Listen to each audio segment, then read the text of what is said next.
Kicks around in front. Joel Embiid. And Philadelphia has it.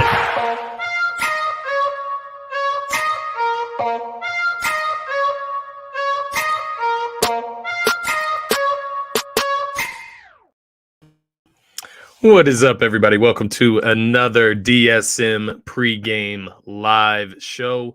As you know, the Sixers are about to take on the San Antonio Spurs tonight in San Antonio. That actually tips off at 8 p.m. So just a few moments away here. But as you know, we had to get back to our regular scheduled program here.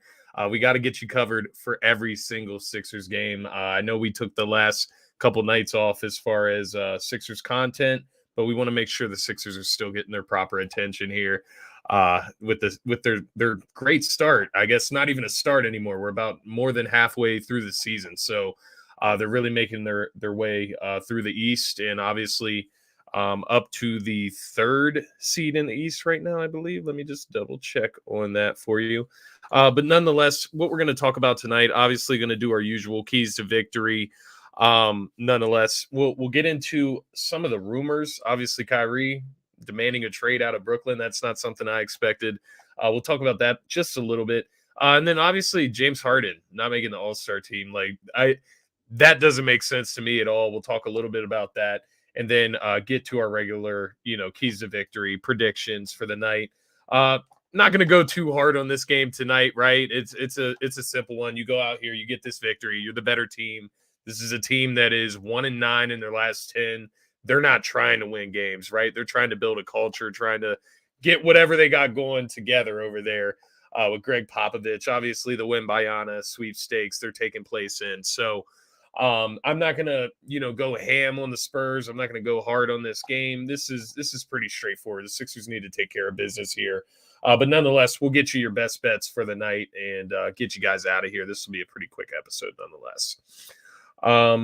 With that being said, what is up, Adam? Thanks for tuning in. I appreciate you checking us out here on the YouTube channel, Adam. I know you usually get us on Facebook, but it is definitely a pleasure to have you here with us. And definitely let me know how you're feeling throughout the show, Adam. I'd love to hear from you about that as well. All right, let's jump right into it here. You're looking at we're talking about James Harden not making the All-Star team, right? You look at James Harden, 21.4 points per game this season, 6.4 rebounds per game this season, 11 assists per game, and he's shooting 39.4% from the three-point line, which is the best in his career. So he's shooting at an all-time clip for his career, right, from the three-point line. You look at the reserves in the Eastern Conference, right? That's where James Harden couldn't make the All-Star team. It's kind of funny to me because it clearly displays the Philly bias that goes on throughout voting system, NBA, league officials, coaches, whatever the case may be. They don't like Philly, right? They hate the process. But nonetheless, let's look at these reserves. We had Joel Embiid as an all-star reserve, first of all, so that we can start there. Why is Joel Embiid a reserve? He should be in the starting all-star lineup, but that's a whole other point that we've already been through by now. Jaylen Brown's also a reserve. Bam Adebayo, Julius Randle, DeMar DeRozan, Drew Holiday, and Tyrese Halliburton. For this case, I'm going to bring Drew Holiday and Tyrese Halliburton into the equation. Don't get me wrong. I have a ton of respect for Drew Holiday. I'm happy for Drew Holiday and Tyrese Halliburton for making the All-Star team. It's definitely a privilege, right, to make that leap there. And for Halliburton, right, this is his first All-Star game. This is kind of his breakout season. So I'm not trying to hate on these guys at all, but I'm just trying to look at this as clearly as I can without, trying to be biased from Philly's standpoint, because when I look at the numbers, it just doesn't make sense. And that's my problem with it. So I mentioned 21 points per game, 6 rebounds per game, 11 assists per game for James Harden. You go to Drew Holiday, 19 points per game, 5 rebounds per game, 7 assists per game. So he's not scoring more. He's not rebounding more. He's not assisting more. He is a better defender. I will give Drew Holiday that. He's a better defender. But James Harden is playing for the fourth defensive ranked team in the NBA right now. So are we really calling James Harden a detractor on defense? Like to the point where those better numbers don't make him an all-star over Drew Holiday? We can go to Tyrese Halliburton. The numbers are a little bit closer with Halliburton. 20 points per game for Halliburton, 4 rebounds per game, 10 assists per game. So he closes the gap in scoring. He closes the gap in assists in a sense. But in reality, Harden still averages more points, more rebounds, more assists than even Tyrese Halliburton. Halliburton does shoot it at a better clip from 3, at least at 40.6%. But it just doesn't make sense, guys. And I'm gonna leave it at this. I think I'm not gonna like frustrate myself taking myself through this and trying to make sense of it, because there is no way to make sense of it. It's legitimate hate. Same thing is Joel Embiid not being named a starter, right? That's ridiculous. You look at the Kia MVP ladder on the NBA.com today, and it was floating all around Sixers Twitter, right? All around the Sixers community, because it's just contradicting. Like, you have Harden number 7 on the MVP ladder. So you're saying he's the seventh most valuable player. James Harden is the 7th most valuable player according to NBA.com, but he's not a top 12 player to make the All-Star team in the Eastern Conference.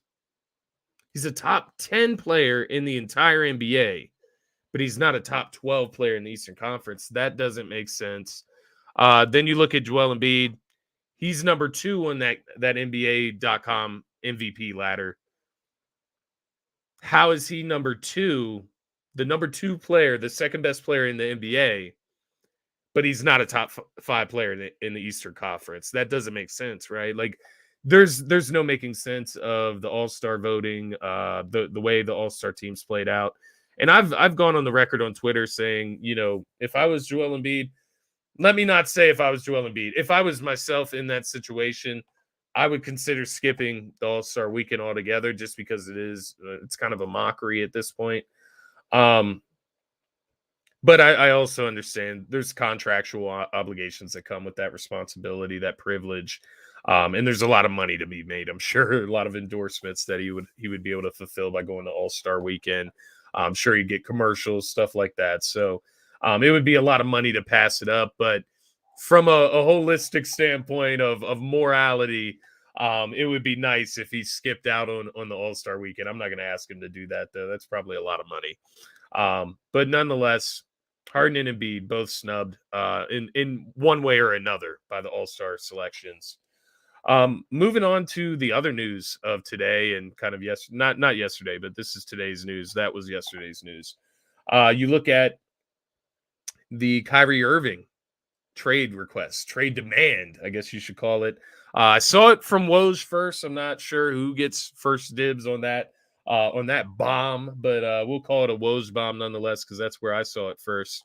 Comes out, demands a trade. Apparently it's stemming to the fact that the Nets aren't willing to give him an extension. And in all reality, like, if we're being honest, can you blame the Nets?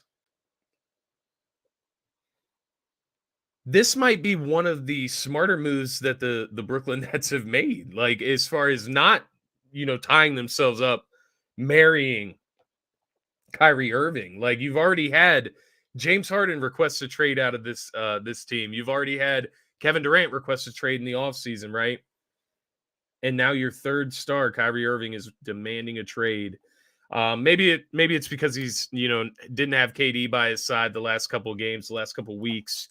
Having to play with Ben Simmons, seeing Ben Simmons sit out, not play, be injured, whatever's going on with him, there's always something. Maybe that's what got to him. Maybe it's the city. Who knows? The fans. It is hard to say what is going on in Kyrie Irving's mind. But what I will say is, at the end of the day, I don't know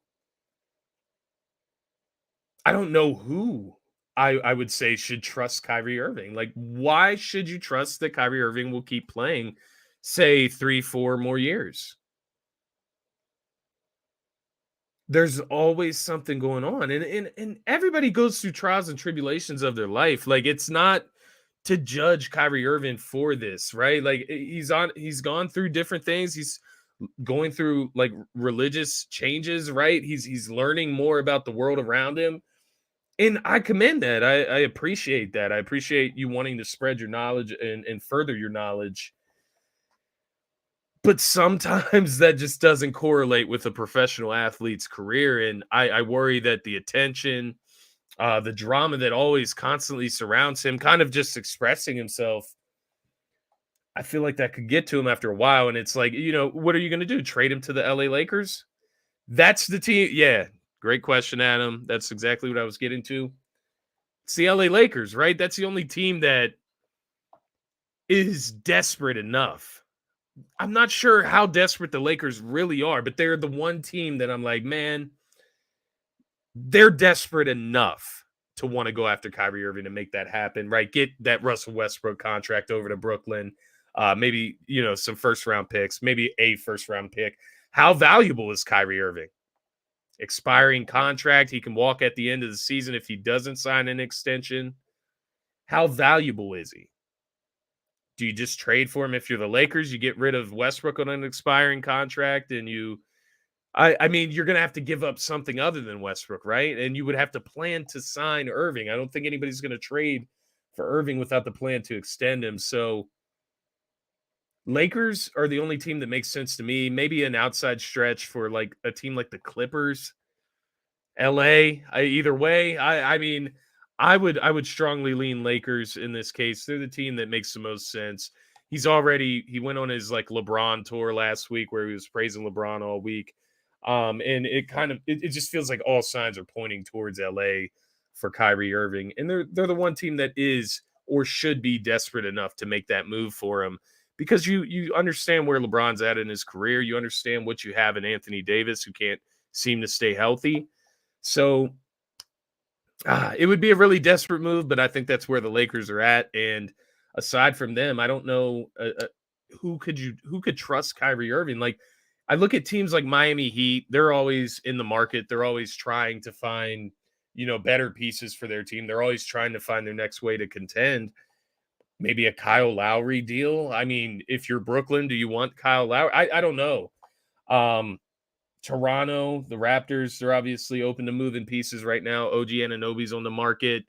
But once again, is Kyrie okay with going to Toronto? Is he going to sign an extension there? They're not really in contention right now. Is that really a situation he wants to get into? But then you ask yourself, if he's open to going to the Lakers, maybe he is open to playing for a non-contending team. I mean, obviously, Kyrie, AD, and LeBron, that I would imagine they can squeak their way into the playoffs as an 8 seed, 7 seed.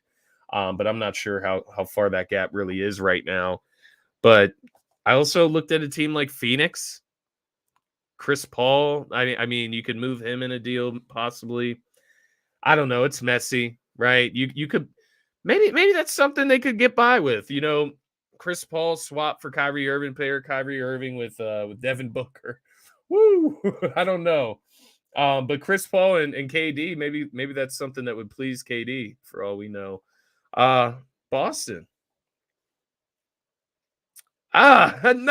I was about to work my way around to it, Adam, but no, I don't think so. I think Boston, they've had their trials and tribulations with Kyrie Irving. I don't think those paths are going to cross again, unfortunately. KD, that's another point of topic here. Obviously, if Kyrie is demanding out, what does that mean for Kevin Durant? Does he want out? Is he going to demand a trade? He obviously demanded one in the offseason, obviously retracted it. And he's played really well this season. He's injured right now. Hasn't been playing for the last couple weeks. What are his thoughts when he hears this today? Does Kyrie go to him beforehand? Most likely. I imagine they have good communication.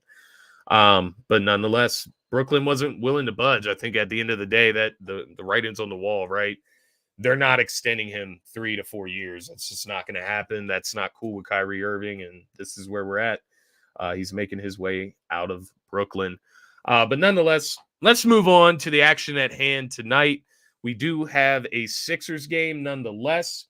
So looking at this matchup tonight with the San Antonio Spurs, The Spurs come in, they're 14-38. They're near the bottom of the Western Conference as of right now. They're actually host a home record of 9-20. They are currently on a 7-game losing streak, which, oh my goodness, they're losing a lot. They're 1-9 in their last 10. You look at their rankings statistically, they're 23rd in points per game, 16th in rebounding. So, of course, they are a better rebounding team than the Philadelphia 76ers, who isn't these days. Third in assists per game, which is actually pretty good. Something you could expect from a Greg Popovich led team. Trey Jones, the point guard there from Duke. I know he likes to facilitate, just from my experience watching him in college. He obviously he gets it in on the defensive end as well, and I'm sure he's improved. I'll be interested to watch him tonight. 30th in opponents' points per game. That's honestly where they're going to lose the game tonight. You look at the Sixers on the other hand tonight, 33-17 on the season. They are currently third in the Eastern Conference behind the Milwaukee Bucks and the Boston Celtics. Had to fact check myself there really quick. But nonetheless, they're third in the Eastern Conference. They're 13-9 on the road. So they do host an above 500 record on the road. So that's a good thing there. Probably able to get to that mark after that 5-game road win streak the last time they went on the West Coast trip. They're 8-2 in their last 10, so they've been playing some really solid basketball. January was their best month by far of basketball play.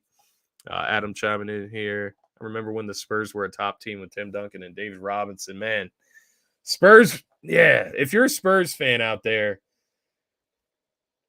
it's a really down time, but you had some really great years, right? Like Tony Parker, Manu Ginobili, Tim Duncan, David Robinson, Bruce Bowen was mixed in there, Robert Horry.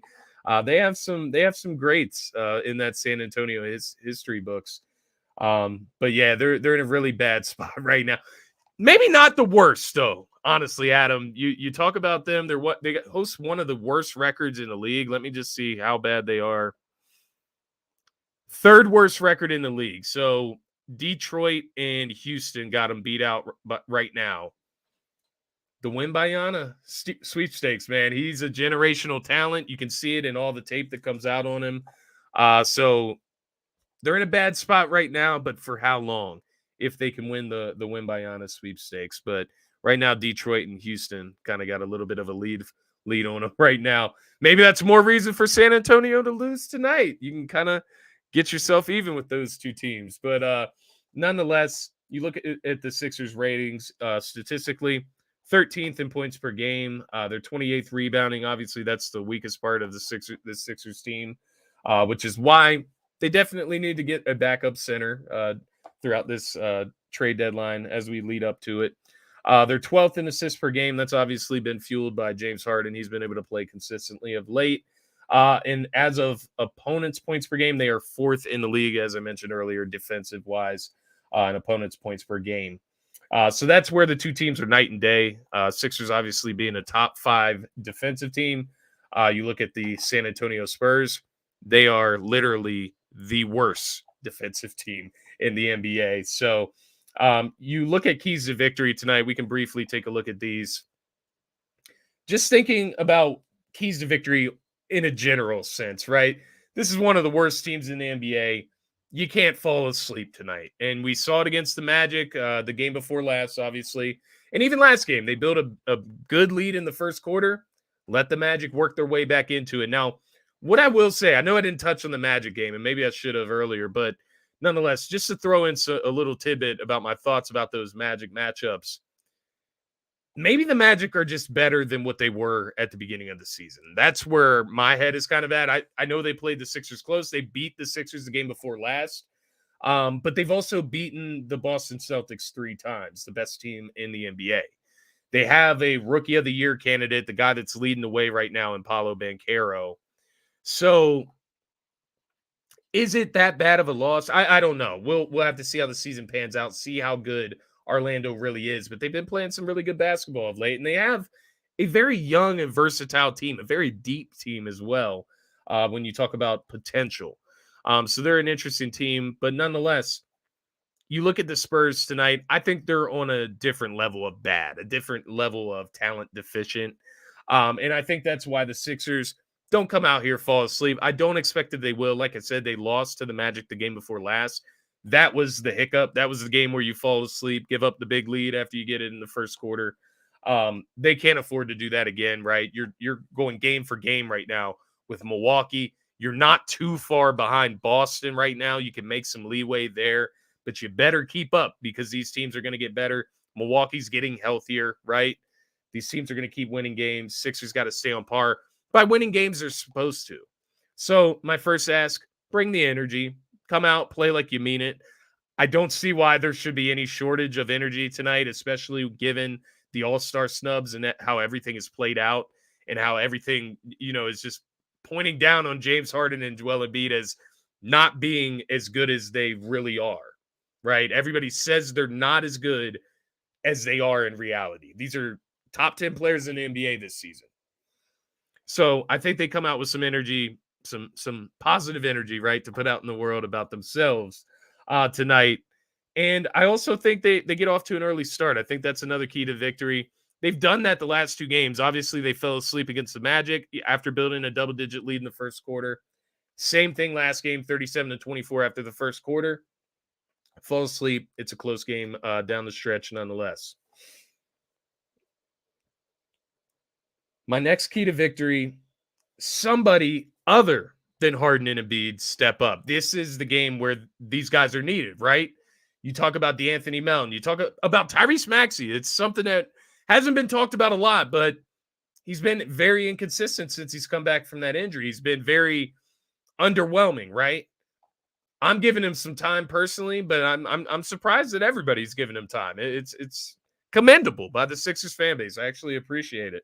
But nonetheless, somebody other than Harden and Embiid step up tonight, whether that's Tobias, DeAnthony Melton, maybe it's a Shake Milton off the bench. Matisse Thybulle has been playing really well of late. George Niang can get involved tonight. This is one of those games, right, where the other guys can take this game over and kind of take the steering wheel from James and Joel and give them a night off. That doesn't mean that James and Joel aren't going to play their hardest when they're in the game tonight and still put up decent numbers. I do expect James and Joel to do their thing nonetheless while they're in the game. And the last thing that I would say here, of course, anytime you're playing a bad team, you want to try some new things. These are the games to try it. Paul Reed, it's not new. I just want to see where he's at in comparison to Montrezl Harrell because it just doesn't work with Montrezl Harrell all the time. And I'm not saying that he's not good sometimes. It's just not consistent enough for my liking, personally. I would still like to see what Paul Reed's been working on, see if he's improved at all, see what he can do with a mixture of lineups. And you can still get Trez out there. This is a game where both of these guys could get minutes. If the Sixers are doing what they're supposed to, God willing, please just come out and win a game the way you're supposed to here on the road against San Antonio, one of the worst teams in the league. As far as predictions for tonight, those were the keys to victory. Try some different lineups. Paul Reed, right? Get him involved in the game. Somebody other than Harden and Embiid step up tonight. I like what you said there, Adam. Maxey, Harris, DeAnthony Melton, Matisse Thybulle, George Niang. You can go down the list. Shake Milton. All guys that are eligible for that role to step up tonight. And I think any of them can against a team of this caliber. And then just getting off to an early start. Stomp on their necks early, get it out of the way, and don't give this San Antonio team any type of confidence. Predictions for the night, as you can tell, I got the Sixers winning this. Just keep it rolling. Moving on to the New York Knicks. They head to Madison Square Garden after this and take on the New York Knicks. My player of the game, I am going to go with James Harden. I think he gives the San Antonio Spurs a little extra tonight. And I am putting him on triple-double watch. It's going to be your Ben Simmons-esque type of triple-double. Like I said, if the Sixers take care of business, these guys shouldn't see too much playing time tonight, right? But we saw earlier in the season against the Detroit Pistons team, a lesser talented team, Harden was able to gobble up all the rebounds and assists that he could get in a matter of minutes that he could get in that blowout. And he was able to get one of his few triple-doubles this season. I am putting James Harden on triple-double watch tonight, which in return, I am knocking him as my player of the game tonight as well. To wrap it up here, I'm going to get you guys out of here with some best bets. Have a few tidbits written under as to why these are the best bets, but nonetheless, here we go. So I have James Harden over 2.5 threes at -128. That was on FanDuel. He's hit this mark in his last 4 games. He's been on a heater, man. He hit 6 3-pointers in his llast game. He's been on a tear. He's shooting the best 3-point percentage in his career from 3, 39.4% from the 3-point line. On the no All-Star selection, he's going to be fueled up. He's going to be ready to go. I'm sure he is pretty pissed about it. You saw his Instagram post, disrespectful in a black screen. He's pretty upset about that. It is disrespectful. This is a top 25 player. But we're going Harden over 2.5 threes tonight. I think he gets that in the little amount of playing time that he gets. And like I said, he's been on a heater. Keep shooting it. Next, we have the first quarter spread. Philadelphia -3.5 at -110. They've actually covered this in their last 2 games against the Magic. Their problem isn't starting games strong versus bad teams. It's all about finishing versus bad teams. Whether or not they finish tonight, we will not risk it. But what we will do is we will smash Philly -3.5 in the first quarter. I think they get off to a good start no matter what tonight. And then finally, we're going back to the James Harden well, and we're going to go with Harden over 6.5 rebounds.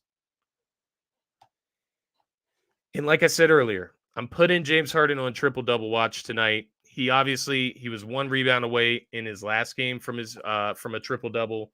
And I think he gets it tonight against a weaker opponent, a team where he can kind of take advantage and kind of take out some of his frustration, right? I would be frustrated after not making the All-Star team. So I think he takes it out tonight. I think he gets a Harden triple-double. You see it's down there starred. That's not a best bet. That's just if you're feeling froggy, those are the odds. It's +500 on FanDuel for a Harden triple-double. But nonetheless, my 3 best bets, Harden over 2.5 threes and Harden over 6.5 rebounds. So 3 threes, 7 rebounds, -128 and -102.